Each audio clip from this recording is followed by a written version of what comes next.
धन्यवाद दे बाप्पा पिता परमेश्वरा, आज आम्हाला पुन्हा तू एकत्र केलं, आजची भक्ती आशीर्वादित केली आणि परमेश्वरा आज जे काही वचन घेऊ प्रभू, आजच्या वचनांद्वारे तू आम्हाला स्पर्श कर, आम्हाला आशीर्वाद दे. प्रभू येशूच्या नावात प्रार्थना करतो, आमेन. बोलो येशू मसीह की जय, बोलो राजाओं के राजा की जय. देवाच्या लेकरांनो, आपल्याला देवाच्या वचनातून कळतं की परमेश्वराकडे आमच्यासाठी मोठ्या योजना आहेत, आशीर्वादाच्या योजना आहेत. Praise the Lord. आणि परमेश्वर नेहमी आपल्याला ते कळवतो. हालेलुया. आपल्यासाठी परमेश्वराच्या ज्या आशीर्वादाच्या योजना आहेत ते परमेश्वर आम्हाला काय करतो, कळवतो. आणि म्हणून आम्ही नेहमी परमेश्वराच्या वचनांकडे लक्ष देणारे लोक झाले पाहिजे. हालेलुया. बघा बायबल मध्ये दिलेलं आहे, ज्या वेळेस अब्राहम एकटाच होता, परमेश्वराने त्याला निवडलं आणि परमेश्वराने त्याला वचन दिलं की अब्राहमा, मी तुला आशीर्वाद देईनच देईन. मी तुझ्या संततीच्या द्वारे संपूर्ण राष्ट्रांना, संपूर्ण जगातल्या, कुटुंबातल्या, परिवारातल्या प्रत्येक लोकांना आशीर्वाद देईन. Praise the Lord. म्हणजे अब्राहमाच्या संततीच्या द्वारे, म्हणजे ती संतती कोण होती? प्रभू येशू. अब्राहमाला देवाने वचन दिलं होतं तर जेव्हा एकटा होता की मी तुझ्या संततीच्या द्वारे पृथ्वीवरच्या सर्व कुटुंबांना आशीर्वाद देईन. Praise the Lord. आणि देवाच्या वचनात काय दिलेलं आहे? आज आपल्याला शिकायचं आहे की देव एकाला निवडतो. कशासाठी? की आमच्याद्वारे अनेक कुटुंबांना प्रभूला आशीर्वाद द्यायचे असतात. Praise the Lord. हालेलुया. बघा बायबल मध्ये दिलेलं आहे की परमेश्वराने इस्रायल राष्ट्राला निवडलं. कोणत्या राष्ट्राला? जगामध्ये इस्रायल राष्ट्राला निवडलं. आणि इस्रायल लोक, देवाच्या वचनात दिलेलं आहे की ते मिस्र देशामध्ये फारोच्या गुलामगिरीमध्ये होते, बंधनात होते. आणि बायबल मध्ये दिले की ह्या फारोने, मिस्र देशातल्या राजाने इस्रायल लोकांना गुलाम करून ठेवले होते. काय करून ठेवले होते? आणि बायबल मध्ये दिलेलं आहे की परमेश्वराने वचन दिलं होतं की एक दिवस मी ह्या लोकांना ह्या गुलामगिरीतून बाहेर काढेन. आणि म्हणून त्याने मोशेला निवडलं. कोणाला निवडलं? मोशेला. आपण खूप सगळं काही ऐकणार नाही, पण आज या वचनातून एक गोष्ट शिकणार आहे की परमेश्वराने मोशेला निवडलं की ह्या इस्रायल लोकांना ह्या गुलामगिरीच्या देशातून बाहेर काढ. कारण फारो त्यांना रात्रंदिवस कष्ट देत होता. ते फारोसाठी मोठे मोठे नगर बांधत होते, ते राजासाठी त्यांची गुलामी करत होते. रात्रंदिवस तो त्यांना कष्ट देत होता, जात जुलूम करत होता.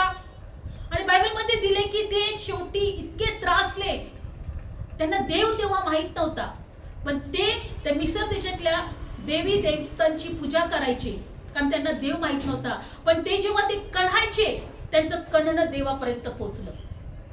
त्यांच्या दास्यत्वाची आरोळी, त्यांची गुलामगिरीची आरोळी कुणापर्यंत पोहोचली? देवापर्यंत पोहोचली.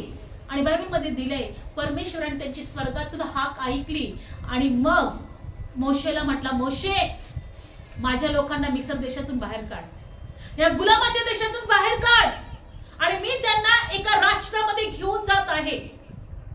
तो राष्ट्र आशीर्वादाचा राष्ट्र आहे, तो दूध मध वाणाचा राष्ट्र आहे.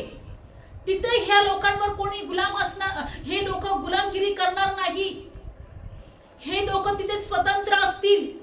मी अशा देशामध्ये त्यांना घेऊन जात आहे का ज्या ठिकाणामध्ये त्यांना, जिथे ज्यांनी झाडं त्यांनी लावलेली नाही त्याची फळं ते खातील. तो देश इतका आशीर्वादाचा देश आहे, इतकं सगळं काही तिथं, सगळं समृद्धी भरभराट आहे. पण तुला ह्या लोकांना या गुलामगिरीच्या देशातून बाहेर काढायचं आहे आणि त्यांना मी सांगतोय त्या वचनदत्त भूमीत त्यांना घेऊन जायचंय, आशीर्वादाच्या भूमीत. कोणत्या भूमीमध्ये? आशीर्वादाच्या भूमीत. आज आम्हाला ही गोष्ट का शिकायचं आहे?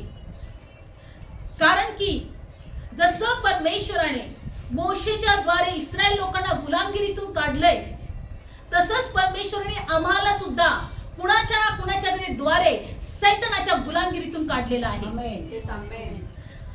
आज आम्ही सुद्धा अज्ञानामध्ये होतो, अंधारामध्ये होतो. आमच्यासाठी देवाची काय योजना आहे हे आम्हाला माहित नव्हतं. आम्ही जगामध्ये का आहोत हे आम्हाला माहित नव्हतं. सत्य कळालं. बायबल सांगतं सत्य तुम्हाला कळेल आणि सत्यच तुम्हाला बंधनमुक्त करेल. आणि कुणाच्या ना कुणाच्या तरी द्वारे आज आम्हाला सत्य कळालंय आणि खऱ्या देवाची ओळख झालीये. पण बायबल सांगतं जसं इस्रायल लोकांना परमेश्वराने मिस्र देशातून बाहेर काढलं आणि त्या वचनदत्त भूमीमध्ये घेऊन चालला होता, किती वर्ष लागले? 40 वर्ष. बायबल सांगतं की जेव्हा त्यांना बाहेर काढलं तेव्हा सुद्धा फारो त्यांच्या मागे लागला होता वचनदत्त भूमीमध्ये जाऊ नये म्हणून. त्याने आपल्या सैन्यांना पाठवलं, यांचा पाठलाग करा, यांना अडवा, हे आपले गुलाम आहेत, यांना जाऊ देऊ नका. आणि बायबल मध्ये दिलेलं आहे असंच पुढे जाता जाता जाता पाठीमागे फारोचे सैन्य आणि पुढे काय होतं? समुद्र होतं. आणि सगळे लोक मोशेला ओरडायला लागले, मोशे तू आम्हाला या समुद्रात मारायला आणले का? मिस्र देशामध्ये काही कबरा नव्हत्या का? म्हणून तू इथं आमचा अंत करण्यासाठी, आमचा शेवट करण्यासाठी, आम्हाला मारून टाकण्यासाठी आणलंय का? तेव्हा मोशेने परमेश्वराकडे काय केली? आरोळी मारली.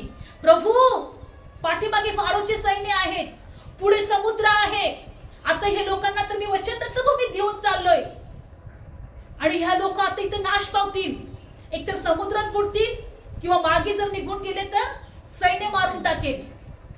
आणि बायबल मध्ये दिले की मोशेने देवाकडे आरोळी मारली, हाक मारली, तेव्हा परमेश्वर म्हटला या समुद्रात वर आपली काठी उभार. काय करा? तुझ्या जवळ जी काठी आहे ती समुद्रावर काय कर? मार, म्हणजे समुद्रातून रस्ता निघेल. आणि बायबल मध्ये दिले की हे सगळे लोक रस्त्यातून, त्या समुद्रातून निघाले, रस्त्यातून निघाले. कुठे जायला? वचनदत्त भूमीमध्ये. परमेश्वराने समुद्रातून मार्ग काढला. मला तुम्हाला एक गोष्ट सांगायचंय, आज सुद्धा आपण एक दिवस सैतानाच्या गुलामगिरीमध्ये होतो, अंधारात होतो, जात जुलमात होतो, त्याने आम्हाला गुलामात ठेवलेलं होतं. पण आज सुद्धा आम्ही बाहेर निघालेलो आहे.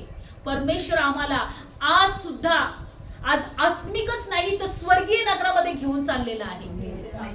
Praise the Lord. कोणत्या नगरामध्ये? पण सैतान तुमचा पाठलाग करायचं सोडणार नाही, तुम्हाला मागे ओढायचं सोडणार नाही, तुम्हाला खाली पाडायचं सोडणार नाही, तुम्हाला निराशात टाकायचं सोडणार नाही, तुम्हाला विश्वासातून कमी करायचं तो सोडणार नाही. म्हणून आम्हाला एक गोष्ट लक्षात ठेवायचं आहे, जरी आम्ही प्रवासात आहोत, देवाने आम्हाला त्या स्वर्गातल्या यरूशलेमच्या नगरासाठी निवडलेलं आहे, पण आम्हाला देवाकडे बघून चालायचं आहे. आमच्या कठीण परिस्थितीकडे पाहून नाही, आमच्या त्रासाकडे पाहून नाही. हे त्रास, हे आजार, ही निराशा, आमच्या जीवनातले सगळे अडीअडचणी आम्हाला अडवण्यासाठी आहेत. तू देवाच्या राज्यामध्ये चालू नकोस. 40 वर्ष इस्रायल लोकांना लागले जंगलामध्ये. किती वर्ष? 40 वर्ष. वचनदत्त भूमीमध्ये पोहोचण्यासाठी किती वर्ष लागले? 40 वर्ष. 11 दिवसाचा प्रवास होता तो. किती दिवसाचा? 11. पण ह्या 11 दिवसामध्ये परमेश्वराने त्यांना घेऊन नाही गेला, 40 वर्ष लावले. या 40 वर्षामध्ये ते लोक कसे प्रवास करत असतील? 6 लाख इतके लोक एकत्र चालले होते देवाच्या वचनदत्त भूमीमध्ये, आशीर्वादाच्या भूमीमध्ये. रोज त्यांचे भांडणं होत होते. कधी पाण्यावरून ते ओरडायचे, कधी भाकरीवरून ओरडायचे, कधी मटणासाठी ते ओरडायचे, असे कुरकुर करायचे. पण देवाने त्यांना सगळ्या परिस्थितीमध्ये सांभाळत होता. देव त्यांची काळजी घेत होता, देव त्यांच्या बरोबर होता, देव त्यांना घेऊन चालला होता. देवाचं हे वचन काय शिकवतं माहितीये? त्यांच्या बाबतीत जे काही घडलं ते आमच्या शिक्षणासाठी आहे. कशासाठी आहे? काढू आपण वचन. करिंथकरास पत्र 10वा अध्याय, करिंथकरास पत्र 10वा अध्याय आणि पहिलं वचन. करिंथकरास पत्र 10वा अध्याय आणि पहिलं वचन. लक्षपूर्वक ऐका. आपण सुद्धा आत्मिक स्वर्गीय स्थान, देवाचं नगर, आशीर्वादाची भूमी या प्रवासामध्ये आपण आहोत. 1 करिंथकरास पत्र 10वा अध्याय. बायबल सांगतं की इस्रायल लोकांच्या बाबतीत जे काही घडलं ते आम्हाला बोध घेण्यासाठी आहे, त्यांच्याकडून आम्हाला शिकण्यासाठी आहे. 40 वर्ष देवाला त्यांना घडवायचं होतं, तयार करायचं होतं. देवाला त्यांच्यामधून चुकीच्या गोष्टी काढून टाकायच्या होत्या. देवाला त्यांना विश्वासामध्ये टिकून ठेवायचं होतं. त्यांचा विश्वास मार खायचा होता. Praise the Lord. करिंथकरास पत्र 10 अध्याय. माझ्या आणि भावांनो, माझी इच्छा आहे की तुम्ही याविषयी अजाण असावे. तुम्ही याविषयी अजाण असावे की आमचे पूर्वज सगळे ढगाखाली होते आणि ते सगळे समुद्रातून पार गेले आणि ढगात आणि समुद्रात मोशेद्वारे त्यांचा बाप्तिस्मा झाला आणि त्यांनी एकच आत्मिक अन्न खाल्ले आणि एकच आत्मिक पाणी प्याले, कारण ते आपल्या मागे चालत असलेल्या आत्मिक खडकातून पित होते. तो खडक तर ख्रिस्त होता, परंतु त्यांच्यातील बहुतेक लोकांमध्ये देव संतोष पावला नाही, म्हणून त्यांचा रानात नाश झाला. कितीतरी लोकांचा रानामध्ये नाश झाला, कारण की प्रत्येक वेळेस ते देवाच्या विरोधात कुरकुर करत होते. देव त्यांना वचनदत्त भूमीमध्ये घेऊन जात होता, पण ते देवाबरोबर चालत नव्हते. ते देवाचं भय धरत नव्हते. ते देवाला पूर्ण देवावर विश्वास ठेवून ते चालत नव्हते आणि शत्रूंनी त्यांना मारून टाकलं. बऱ्याचदा शत्रू सुद्धा त्यांच्या आडवे त्यांना येत होते. कितीतरी वेळेस त्यांना युद्ध करून पुढे चालावं लागत होते. जेव्हा प्रवासामध्ये ज्या ज्या नगरामध्ये जात होते, जसं आता आपण नगरमधून निघालो आणि पुण्यामध्ये पोहोचलो, पण पुण्यातले लोकांनी काय केलं, आपल्याला विरोधात अडवण्यासाठी ते लढाईला येत होते. असे अनेक शत्रू त्यांच्या विरोधात येत होते. मग ह्या शत्रूंना परमेश्वर पराभव त्यांचा करायचा, त्यांना हरवायचा आणि मग हे पुढच्या प्रवासाला, मग मुंबईच्या प्रवासाला जायचे. म्हणजे देव तुम्हाला आणि मला या गोष्टीमध्ये शिकवतोय की आम्ही आमच्या प्रवासाच्या काळामध्ये आमच्या विरोधात अनेक शत्रू येतील. तो शत्रू गरिबी असेल, तो शत्रू बिमारी असेल, तो शत्रू आम्हाला अनेक कष्टातून किंवा अनेक त्रास असतील आमच्या जीवनातले, कोणीतरी आमच्या विरोधात बोलत असतील, पाप असेल, पण आम्हाला या शत्रूवर मात करून पुढे चालायचं आहे. बायबलमध्ये दिलेलं आहे का ह्या लोकांना कितीतरी लोक शेवटी नाश पावले रानामध्ये, त्या जंगलामध्ये, कारण त्यांनी पूर्ण विश्वास ठेवून प्रभू बरोबर ते चालले नाही. पुढे काय बघा, आणि 6वं वचन, आणि या गोष्टी आपणास दाखले अशा झाल्या यासाठी की त्यांनी लोभ धरला, त्याप्रमाणे आपण वाईट गोष्टींचा लोभ धरू नये. त्यांच्यातील कित्येक मूर्तीपूजक होते आणि काही तसे मूर्तीपूजक होऊ नका असे लिहिले आहे. जे लोक खायला प्यायला नंतर खेळायला उठले आणि त्यांच्यातील कित्येकाने जारकर्म केले, एका दिवसात 23,000 रुपये 23,000 भरून पडले. त्याप्रमाणे आपण जारकर्म करू नये. आणि त्यांच्यातील कित्येकाने प्रभूची परीक्षा पाहिली आणि सापाकडून नाश पावले, त्याप्रमाणे आपण प्रभूची परीक्षा पाहू नये. आणि त्यांच्यातील कित्येकाने कुरकुर केली, मग ते नाश करणाऱ्याकडून नाश पावले, त्याप्रमाणे तुम्ही कुरकुर करू नका. तर या सर्व गोष्टी दाखले होण्यासाठी त्यांना घडल्या आणि ज्या आम्हावर जो युगाचा शेवट आला आहे त्या आमच्या बोधासाठी त्या लिहिल्या आहेत. कशासाठी लिहिल्यात त्या? आता युगाचा शेवट आमच्यावर आलेला आहे, ते आमच्या बोधासाठी आहे. त्यांनी कुरकुर केली. कधी पण तुम्ही एक लक्षात ठेवायचं का मी प्रवासाच्या काळामध्ये आहे, आणि लक्षात ठेवायचं का मी विश्वासात आता कसं वाढायचंय. आणि म्हणून आम्हाला कोणाकडून शिकायचं आहे? इस्रायल लोकांकडून. त्यांनी कुरकुर केली, तुम्ही कुरकुर करू नका. त्यांनी जारकर्म केले, तुम्ही करू नका. त्यांनी देवाला संतुष्ट नाही केलं, तुम्ही तसं करू नका. अनेक गोष्टी त्यांनी देवाच्या विरोधात केल्या, पण तुम्ही तसं करू नका. आम्हाला हे युगाचा शेवट आमच्यावर आलेला आहे आणि हे आम्हाला शिकवण्यासाठी आहे. आम्हाला एक उद्देश ठेवायचा आहे. बघा, हे लोक चालत असताना देवाने त्यांना सांगितलं होतं, मी तुम्हाला वचनदत्त भूमीत घेऊन चाललोय, दूध मध वाण्याच्या देशात घेऊन चाललोय. तिथं तुम्ही इतके आशीर्वादित व्हाल, कुणाच्या गुलामात राहायची तुम्हाला गरज नाहीये. त्यांची इच्छा होती का त्या ठिकाणामध्ये पाहायचं, किंवा त्यांचं दर्शन किंवा त्यांचा एक उद्देश एकच पाहिजे होता की आम्हाला त्या देशात पोचायचंय. किती अडचणी जरी आल्या तरी आम्हाला त्या देशात पोचायचं. पण ते कुरकुर करत राहिले, ते भांडणं करत राहिले, ते अनेक चुकीचे वागत राहिले. आणि बायबल सांगते ते वाईट वागत राहिले, त्याच्यामुळे त्यांच्या रानामध्ये नाश झाला. पण देव आज आम्हाला शिकवतोय की आम्हाला तसं करायचं नाही. आज आपण एक गोष्टमध्ये एक तुलनात्मक गोष्ट बघणार आहोत. देवाने जो देश त्यांना दाखवला तो कसा होता आणि आज आम्हाला परमेश्वराने येरुशलेम हा स्वर्गातला देश दाखवलेला आहे तो कसा आहे, किती त्याच्यामध्ये सारखेपणा होता. आपण अनुवादचं पुस्तक 8व्या अध्यायामध्ये बघा, हे लोक ज्या देशात चालले होते, ज्या आशीर्वादाच्या भूमीत चालले होते, तो देश कसा होता. अनुवाद 8वा अध्याय, अनुवाद 8वा अध्याय.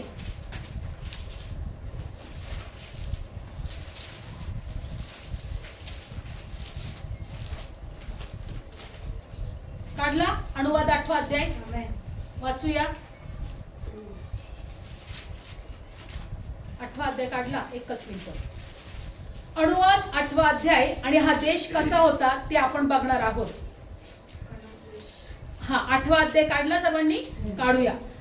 4थं वचन काढू डायरेक्ट. तू 40 वर्ष तुझ्या अंगावर वस्त्र जुने होऊ दिले नाही. 40 वर्ष मी तुझ्या अंगावर वस्त्र जुने होऊ दिले नाही आणि तुझ्या पायाला सूज येऊ दिली नाही. एवढी देवाने काळजी घेतली. आज आमच्याकडे कपडेच कपडे आहे की नाही. आमचे कपडे पहिले तरी पूर्वी लोक फाटलेले कपडे घालायचे, ढिगळ लावायचे, पण आता आम्हाला एक थोडे जुने झाले की नवीन कपडे येतात की नाही. प्रभूंनी त्यांना त्या वेळेस सुद्धा त्यांचे कपडे जुने होऊ दिले नाही, त्यांचे पाय सुजू दिले नाही. पण तू आपल्या हृदयात समजून घे की जसा कोणी मनुष्य आपल्या मुलाला शिक्षा करतो तसा परमेश्वर तुझा देव तुला शिक्षा करतो. तर परमेश्वर तुझा देव ज्या मार्गात चालायला, भय धरायला तू त्याच्या आज्ञा पाळ, कारण तुझा देव तुला चांगल्या देशात देत आहे.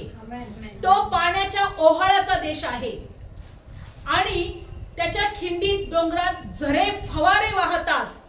तो गव्हाचा, सातूचा, द्राक्षवेलांचा, अंजीर झाडांचा, डाळिंबांचा देश आहे. तो जैतुनाच्या झाडाचा देश आहे. तो मधाचा देश आहे. त्या देशात तुला काहीच उणी न पडता तू भाकरी खाशील, त्यात तुला काहीच उणे पडणार नाही. त्या देशात धोंडे लोखंड आहे आणि त्याच्या डोंगरातून तांबे खणून काढता येतात आणि तू खाऊन तृप्त व्हावे. आणि परमेश्वर तुझा देव याने जो चांगला देश तुला दिला आहे त्याबद्दल धन्यवाद करावे म्हणून तुला घेऊन चाललोय. बघा, तिथं दगड सुद्धा तांबे होते, लोखंड सुद्धा काय होतं ते दगड होतं आणि पाण्याच्या ओढ्याचा देश, झरे फवारे तिथे आहेत, अनेक झाडे, फळांची झाडं तिथं आहेत. तू खाऊन तृप्त होशील, तुला काहीच उणे पडणार नाही त्या देशामध्ये. बघा, हा देश परमेश्वराने आजही आम्हाला दिलेला आहे. एक आत्मिक आहे जो आमच्या जीवनात सगळं काही चांगलं होईल आणि एक जो देश आहे तो स्वर्गीय देश आहे. आता स्वर्गातला देश आहे तो कोणता. बायबल सांगते की नवे आकाश आणि नवी पृथ्वी. परमेश्वर नवे आकाश आणि नवी पृथ्वी निर्माण करणार आहे. आणि म्हणून एर्मियाच्या पुस्तकामध्ये आपण जाणार आहोत. एर्मियाचं पुस्तक काढूया का त्यामध्ये आपल्याला कोणतेही त्रास असणार नाही. एर्मिया काढूया सर्वांनी, किंवा एशियाचं पुस्तक काढा. एशियाचं पुस्तक काढू सर्वांनी. परमेश्वर नवे आकाश आणि नवी पृथ्वी निर्माण करत आहे. 65 अध्याय, एशिया 65 अध्याय आणि 17 वचन. एशिया 65 अध्याय आणि 17 वचन. पहा, मी नवे आकाश नवी पृथ्वी अस्तित्वात आणतो आणि पूर्वीच्या गोष्टी स्मरण होणार नाही, त्या मनातही येणार नाही.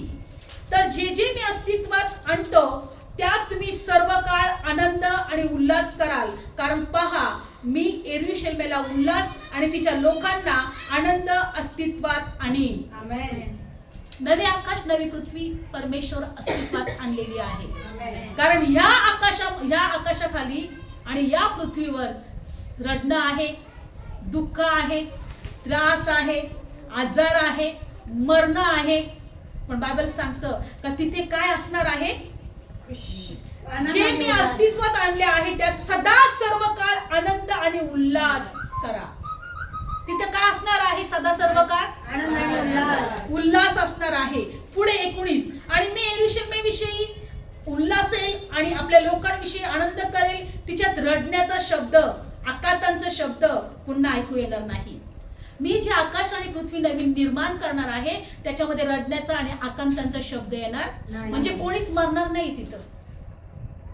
बायबलमध्ये दिलंय तिथं रडणंच नाहीये, तिथं अश्रूच नाहीये. जसं इस्रायल लोकांना हा देश देवाने दाखवला का अशा वचनदत्त भूमी तुम्हाला मी घेऊन चाललोय, आज देव आम्हाला म्हणत आहे अशी नवी पृथ्वी आणि नवे आकाश मी निर्माण करणार आहे, तिथं तुम्ही सर्व काळ उल्हास आणि आनंद करणार. पण मला म्हणायचंय प्रवासाच्या काळात आता आपण आहोत. कुरकुर करायची नाही, देवाच्या विरोधात बोलायचं नाही, अविश्वास दाखवायचा नाही. अडचणी आहेत, प्रार्थना करा. देवाने प्रार्थना ऐकली, उपकार माना, पण कुरकुर करू नका. एकच उद्देश ठेवायचा आम्हाला, नवे आकाश नवी पृथ्वी. सदा सर्व काळ तुम्ही आनंद करणार आहे. आज इथं आपण इथे एकत्र काय येतं माहितीये, कारण आपल्याला शिकायचंय. आमचा एक उद्देश ठेवायचा आहे जगण्याचा, एक दृष्टांत आमच्या समोर ठेवायचा आहे का नवे आकाश नवी पृथ्वी माझ्या देवाने निर्माण केलेली आहे, मला त्याच्यासाठी स्वतःला तयार करायचंय. मग अडचणी येतील, त्रास येतील, दुःख येईल, निराशा येईल, कदाचित आमच्या मनासारखे काही गोष्टी होणार नाही, पण आम्हाला ते विसरायचं नाही का नाही, देवाने मला इथं राहण्यासाठी नाही, देवाने मला पुढच्या पृथ्वी नवे आकाश आणि पृथ्वी त्याच्यासाठी मला निवडलेला आहे, त्याच्यासाठी मला निवडलेलं आहे. तिथं सदा सर्व, तिथं रडणं नाही, आकांत नाही. आज या जगामध्ये किती कष्ट आहेत, या जगात किती मनाविरुद्ध घटना घडत आहेत, या जगामध्ये कितीतरी दुःख आहे. 2 दिवसापूर्वी मी पाहत होते, एक फौजी सुट्टी काढून त्याची बायको डिलिव्हरी होणार होती म्हणून आला आणि इकडं ती डिलिव्हरी झाली. त्याच दिवशी तो सुट्टी टाकून रस्त्यामध्ये तिला भेटायला चालला होता आणि त्याला गाडीने उडवलं. ते 4-5 तासाचं लेकरू आणि ते बाळाची ती आई स्मशानभूमीमध्ये तिला घेऊन आले होते मैतेसाठी. किती वाईट घटना आहे. बाप सुट्टी टाकून आपल्या लेकरासाठी, आपलं नवीन बाळ पाहायला, आपल्या बाळाला पाहण्यासाठी तो दवाखान्यामध्ये येतोय, सुट्टी टाकून देतोय फौजी, आणि त्याला बाळाला पाहण्याच्या अगोदरच तो रस्त्यामध्ये तो मरतोय. किती वाईट गोष्टी घडतात. आणि ती बाळंती कुठं जाते, स्मशानामध्ये. काय तिच्या जीवाला झाला असेल, किती त्रास झाला असेल. या जगामध्ये रडणं आहे, आकांत आहे. म्हणून प्रभू येशू ख्रिस्त एका नाईन गावामध्ये गेला, तिथे एका विधवेचा मुलगा मेलेला होता आणि प्रभू येशूने पाहिलं की ती किती दुःखी आहे, ती किती रडते, तिला किती त्रास होतोय. प्रभूने त्या तिरीला स्पर्श केला आणि त्या मुलाला उठवलं. कारण देवाची इच्छा आहे की आम्हाला आनंद आणि उल्हास द्यावा. देवाची इच्छा नाही आपल्या जीवनात रडणं असावं, आकांत असावं. म्हणून तो नवी पृथ्वी आणि नवे आकाश निर्माण करत आहे. Praise the Lord. तिथं रडणं नाही, तिथं आकांत नाही, तिथं सदा सर्व काळ तुम्हाला आनंद असणार आहे. पुढच्या वर्षात काय दिलंय, 20वं वचन, तिच्यामध्ये केवळ थोडे दिवस जगल असे बाळ, आपल्या आयुष्याचे दिवस पूर्ण केले नाही असा म्हातारा तिथे पुढे होणार नाही. कारण मूल 100 वर्षाचा होऊन मरेल आणि पापी 100 वर्षाचा असून पण श्रापित असेल. 100 वर्ष काय, 100 म्हणजे देवाच्या नजरेमध्ये हजारो आहे त्या ठिकाणी, तरी ते लेकरूच असणार आहे. पण पापी कितीही वर्ष त्या नरकात असला तरी तो श्रापितच आहे. Praise Lord. पुढे काय वचन बघा, 22, त्यांनी घर बांधले असता दुसरा त्यात बसणार नाही, त्यांनी झाडे लावले असता दुसरं त्याचे फळ खाणार नाही. कारण झाडाच्या आयुष्याच्या दिवसाप्रमाणे माझ्या लोकांचे आयुष्याचे दिवस होतील आणि माझे निवडलेले आपल्या हाताचे काम दीर्घकाळ उपभोगतील. ते व्यर्थ श्रम करणार नाही आणि त्रेधा भोगायला मुलांना जन्म देणार नाही. कारण ते आपल्या संतती सहित देवाच्या आशीर्वादाचे संतान आहेत. संतती सहित. Praise Lord. आणि असे होईल की त्यांनी हाक मारण्यापूर्वी मी त्यांना उत्तर देईल. ते बोलत आहे तोच मी त्यांचं ऐकेन. लांडगा कोकरू एकत्र चरतील, सिंह बैलाप्रमाणे गवत खाईल आणि धूळ सर्पाचे खाणे होईल. आणि माझ्या सर्व पवित्र पर्वतावर कोणी उपद्रव किंवा नाश करणार नाही असे परमेश्वर म्हणतो. लांडगा आणि काय एकत्र खाणार आहे, कोकरू. लांडगा कोकरू एकत्र कधी राहतात का आता पृथ्वीवर जगामध्ये. सिंह कधी बैलाप्रमाणे गवत खातोय का, पण तिथं खाणार आहे बरं का. आज सिंह आपल्या पुढे आला तर फाडून टाकेल तो. वाघ आपला तो बिबट्या किती लोकांना खाल्लं त्यांनी, पण तिथं तसं होणार नाही. त्यांना बैल खायला लावणार आहे देव. Praise the Lord. तिथं आकांत नाहीये, तिथं रडणं नाहीये. एकच दृष्टांत ठेवा, एकच एक उद्देश ठेवा, मी त्या ठिकाणामध्ये असली पाहिजे. नवे आकाश आणि नवी पृथ्वी. आणि त्यासाठी परमेश्वराने आम्हाला निवडलेलं आहे. म्हणून आपल्याला देवाच्या उपस्थितीमध्ये राहायचं आहे, देवाच्या भयात चालायचं आहे. रोज देवाला म्हणायचं, प्रभू मला हा दिवस दाखवले धन्यवाद, पण प्रभू मला तुझी गरज आहे आणि मला त्या नवे आकाश आणि नवी पृथ्वी याच्यासाठी मला तू तयार कर, मला घडव. मला माहिती आहे फारो आज पण तुम्हाला ओढणार, आजार देणार, आज पण तुमच्या जीवनात निराशा पाठवणार, आज पण तू तुम्हाला म्हणाल बघ किती विश्वासात आहे पण काहीच घडत नाही, तुझं जीवनच बदलत नाही.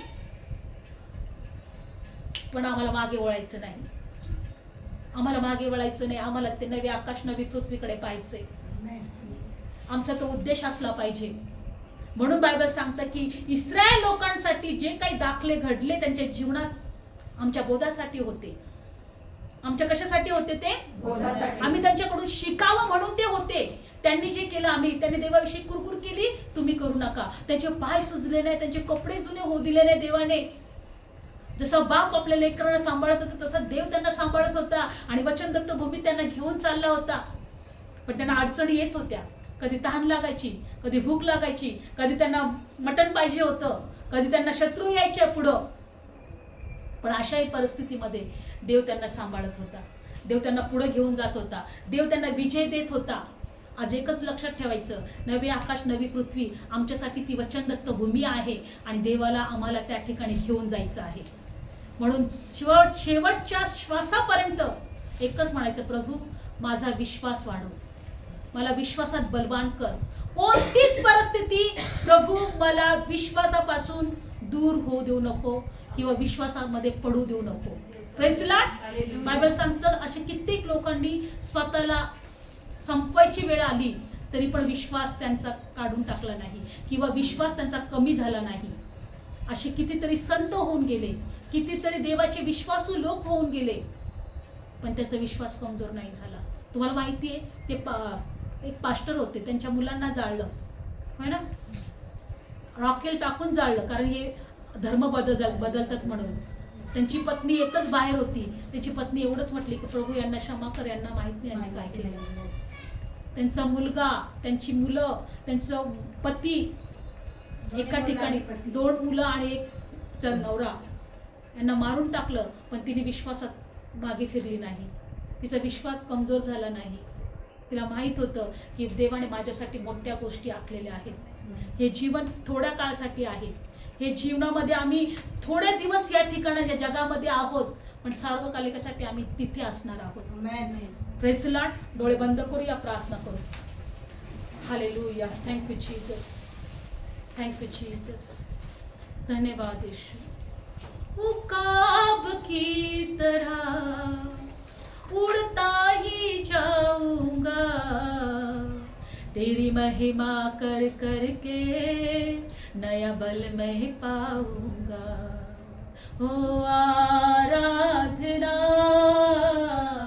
आराधना आराधना, तेरी आराधना आराधना आराधना आराधना, तेरी आराधना. मैं हूँ तेरी रचना, तुझ में ही बसता हूँ, तेरी उंगली पकड़ के मैं तेरे संग संग चलता हूँ. मैं तेरी हूँ रचना, यस यस लॉर्ड, तुझ में ही बसता हूँ, तेरी उंगली पकड़ के मैं तेरे संग संग चलता हूँ. आराधना आराधना आराधना, तेरी आराधना.